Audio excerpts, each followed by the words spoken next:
hər vaxtınız xeyir. Bu gün sizlərə 9 mart 2026-ya düşmə ehtimalı olan sualların izahını verəcəm. Birinci sualda yazılıb ki, A plus B bərabərdir 2-dir.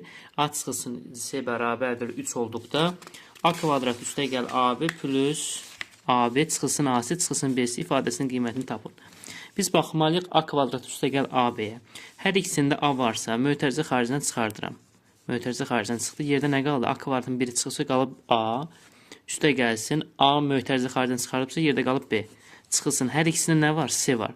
C çıxır mötərizə xaricinə qalır A plus B-yə. İndi hər ikisində də A plus B var. Çıxır mötərizə xaricinə. A plus B mötərizə xaricinə çıxıbsa yerdə qalıb A. Digər tərəfdə də çıxılsın C. Yəni A plus B-nin yerinə 2 yazıram. A çıxılsın C-nin yerinə 3 yazıram. 2-ni 3-ə vuranda 6 yeməlidir. Sonra İkinci sualda nə yazılıb? AB 2 rəqəmli ədəd üçün AB çıxılsın BA bölünsün A plus B bərabərdir mənfi 7. Çıxılsın 7 olarsa A vurulsun B-ni tapın. Deməli, burada bərabər də olmalıdır. Bərabər də 7 olarsa A vurulsun B-ni tapın. Deməli, bu ifadənin qiymətini tapmaq üçün üstündə xətt varsa deyirik ki, təklik onluq yüzlüyü bildirir. Düzdür? Yəni olacaq təklik onluq, yəni 10 dənə A. Üstə gəlsin B, çıxılsın. Qabaqda mənfi olduğuna görə 10B minus A olacaq. Bölünsün A plus B bərabərdir 7-yə.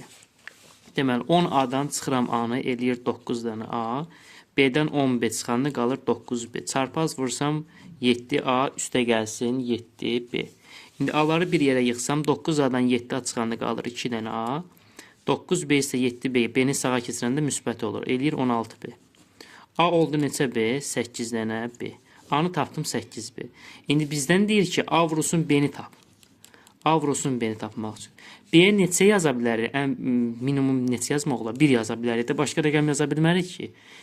2 yazsaq 8-i 2-yə vursam 16. Bu da A bir rəqəmlə də 2 rəqəmlə də ola bilməz. Ona görə ancaq B-nin qiyməti 1 olur. Birdən başqa qiymətlər ala bilməz.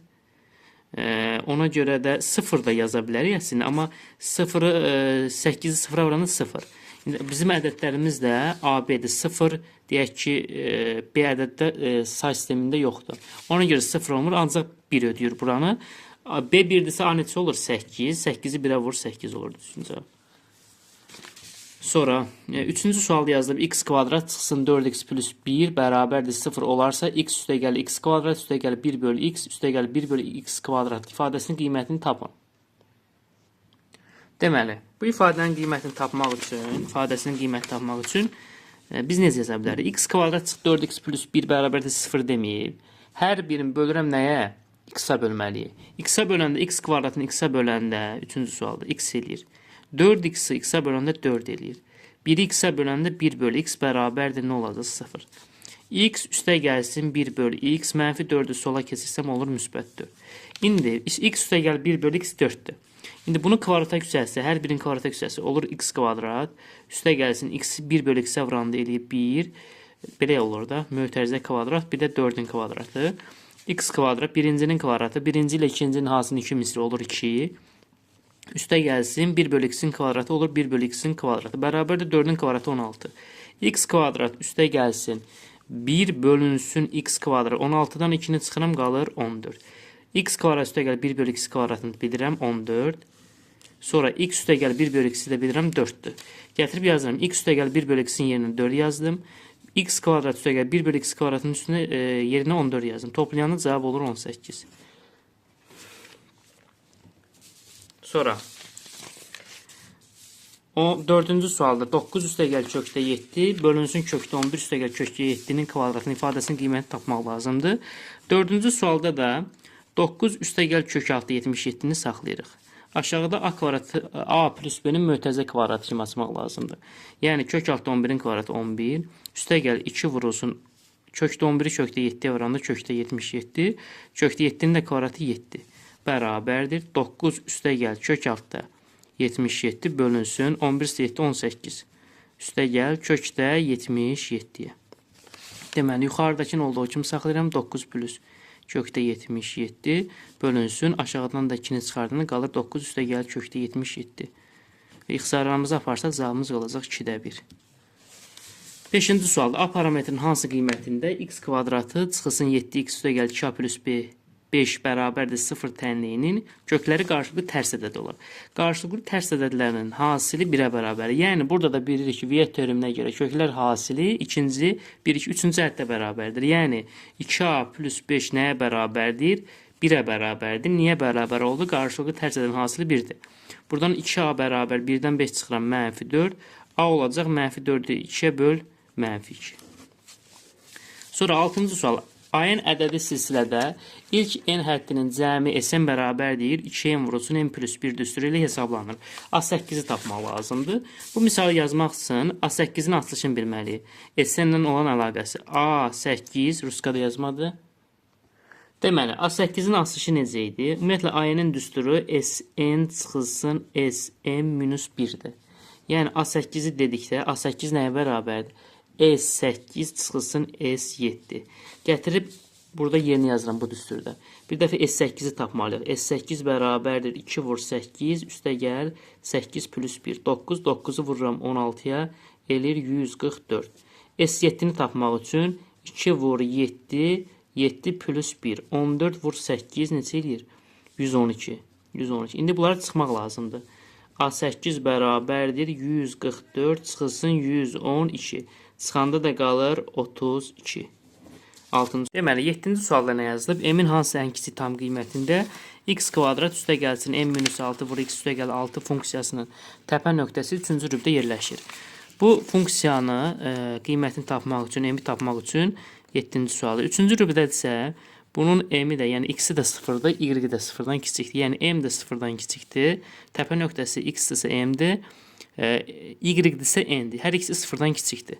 Deməli, m-in düsturu necədir? M bərabərdir mənfi b bölünsün 2a. M bərabərdir 4ac minus b kvadratı bölünsün 4a-ya. B-nin qiyməti m-6, yəni mənfi vurulsun m-6 bölünsün 2a. 0-dan nə olacaq? Kiçik olacaq. Bunu açsaq, hər tərəfi mənfi böləndə işarə dəyişir. Olur m-6 böyükdür 0-dan, m də böyükdür 6-dan. Digər tərəfdən 4 vurulsun. A-nın qiyməti 1, S-nin qiyməti 16 çıxılsın m-6-nın kvadratı bölünsün 4a kiçikdir 0-dan. 0-lar getdi 64 çıxılsın m-6-nın mötərizə kvadratı 0-dan kiçikdir. 64 çıxılsın m kvadratı plus 12m plus 36 edir. Qabaqda mənfi var. Minus 36 0-dan kiçikdir. Hər tərəfi mənfi 1-ə böləndə olur m kvadrat çıxılsın 12m 64-dən 36-dan 28 qalır. Mənfi böləndə minus 28 0-dan böyük olacaq. Bunun kökləri m1 olacaq 14, m2 olacaq mənfi 2 və bunun bərabərsinin intervalını qurduqda deməli mənfi sonsuzluq mənfi 2 və 14 aralığına baxırsınız. İntervalı qurduqda mənfi 2 ilə mənfi sonsuz aralığın qiymət qoysunuz, bura olur müsbət. 14 müsbət sonsuz kvadrat ona görə burada müsbət. Ortada qalır mənfi. İndi bizdə isə 0-dan böyükdür. 0-dan böyüksə mənfi sonsuzluqdan mənfi 2 kimi birləşmə 14-dən müsbət sonsuzluğa qədər. Bu heç bu getdi. Və m6-dan böyüksə 6 müsbət sonsuzluqda bu ifadənin qiyməti eləyir. Bunu bildik. İndi bu funksiyaların hər ikisinin kəsişməsi görək hardadır? Mənfi sonsuzluq, mənfi 2, sonra 6, 14 və müsbət sonsuzluq. Bu aralıqlara baxsaq, deməli 6 müsbət sonsuzluq işarəsinin bu cür intervalın xətt çəkirik. Mənfi sonsuzluqdan mənfi 2 kimi buradır. 14-dən müsbət sonsuzluğu buradır. Deməli, hər ikisinin kəsişməsi arada 14 müsbət sonsuzluq. Bu da m-in hansı ən kiçik qiymətinin 14-dən böyük ən kiçik qiymət cavab olur 15. Sonra 8-ci sual. 8-ci sual haradadır? Deməli, 8-ci sualda nə yazılıb? Deyir ki, kotanges alfa bərabər mənfi 1 olarsa, kosinus kubu alfa çıx sinus kubu alfa bölünsün sinus kubu alfa çıxılsın 2 sinus kvadratı alfa vur kosinus alfanın qiymətini tapmaq lazımdır. Deməli, biz burada nə edə bilərik? Kotanges alfadırsa, mən onu nə edə bilərəm? Hər tərəfini bölə bilərəm sinus kubu alfaya. Baxın, 8-ci sualda. Yəni, kosinus kubu alfa bölünsün sinus kubu alfa Çıxılsın sinüs kubu alfa. Bölünsün sinüs kubu alfa. Bölünsün sinüs kubu alfa. Bölünsün sinüs kubu alfa. Çıxılsın 2 sinüs kvadratı alfa. Kosinüs alfa bölünsün sinüs kubu alfaya. Kosinüs kubunu sinüs kubuya böləndə edir kotangens kubu alfa. Çıxılsın sinüs kubu alfanın sinüs kubu 1 eləyir. Sinüs kubu alfanın sinüs kubu 1 eləyir. Çıxılsın sinüs kubu ilə burada ixtisara getdi, qaldı sinüs alfa. Kosinüsü sinüsə böləndə edir 2 kotangens alfa. Bəli, kotangens alfanın da qiyməti -1-dir. -1-in kubu çıxılsın 1 bölünsün 1 minus 2 vurulsun -1. -1-in kubu eləyir -1 çıx 1 bölünsün 1 -2-nin -1-in plus 2 olur. -1-dən -1 çıxanda edir -2. 1 üstə 2 gəndə 3. Yəni cavabın oldu -3-də 2. Sonra 9-cu sualda 2 kosinüs x üstə gəl sinüs x bölü 3 sinüs x üstə gəl kosinüs x bərabər -2-də bir tənliyini həll edin. Bu tənliyi həll eləmək üçün hər tərəfini yenə də bölə bilərik nəyə?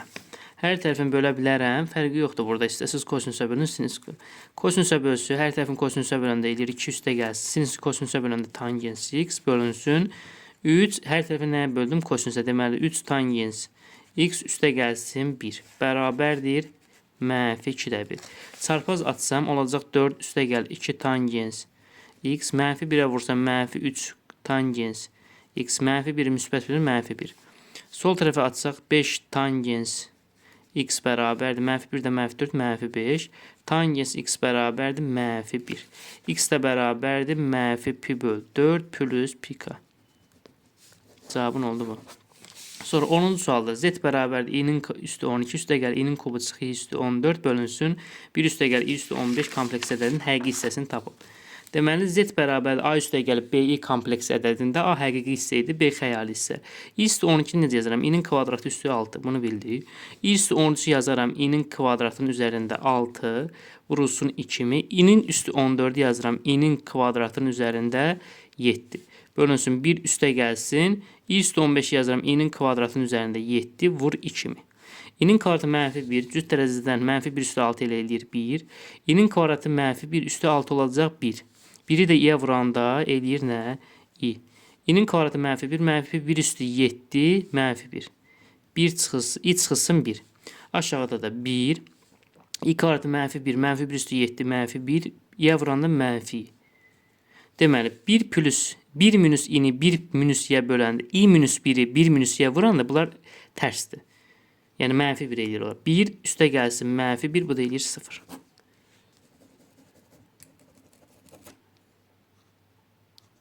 11-ci sualda nə yazıb? Loqaritm kök altı 3 əsasdan 3 vurulsun loqaritm 2 əsasdan 8. Birinci biz mötərizə üçün həll eləməli. Loqaritm 2 əsasdan 8-i necə yazarıq? Loqaritm 2 əsasdan 8-i 2 üstü 3 kimi yaza bilərəm. 3 keçər əvvəlləri olar 3 loqaritm 2 əsasdan 2. Bu da nəyi verir? Loqaritm 2 əsasdan 2 1-i verir. 3 vur 1 eləyir 3. Birinci tənliyi həll elədik. Oldu nə? Loqaritm, yaxşı kökdə 3 əsasdan 3 hesabla. Olur loqaritm. Kökdə 3-ü yazaram 3 üstü 2-də 1. 3-ü də yazaram 3 üstü 1. 1-i 2-də 1-ə böləndə eləyir nə? 2. Yəni 2 loqaritm 3 əsasdan 3. Bu da eləyir 2. İndi 3-ü də vururam 2-yə bərabər olur 6.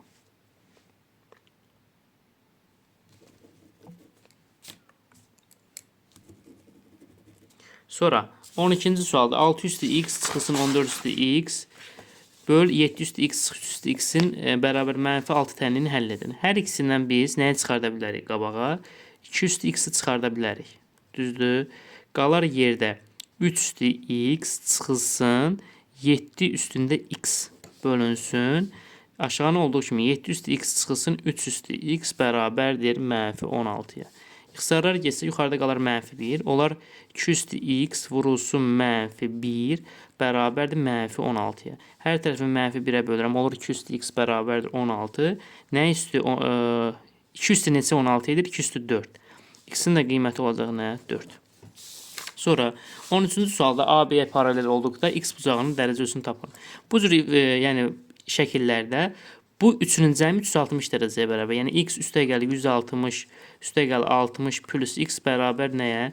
360, 220, 360-dan 220 çıxanda qalır 140 dərəcə. 220 elədi, 360 140 B bəndi.